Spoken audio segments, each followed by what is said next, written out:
വേനലവധിയിൽ സൗദിയിലെത്തിയ സന്ദർശകരുടെ എണ്ണത്തിൽ വർധന. കഴിഞ്ഞ വർഷത്തെ അപേക്ഷിച്ച് 26% കൂടിയത്. ടൂറിസ്റ്റുകൾ രാജ്യത്ത് ചെലവിടുന്ന പണത്തിലും വർധനയുണ്ടായി. സൗദി ടൂറിസം മന്ത്രാലയത്തിന്റേതാണ് കണക്ക്. 3.2 കോടി ടൂറിസ്റ്റുകളാണ് ഇത്തവണത്തെ വേനലവധിയിൽ സൗദിയിലെത്തിയത്.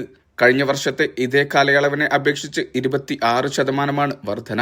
ആഭ്യന്തര അന്താരാഷ്ട്ര ടൂറിസ്റ്റുകളെ ഉൾപ്പെടുത്തിയുള്ളതാണ് കണക്ക്.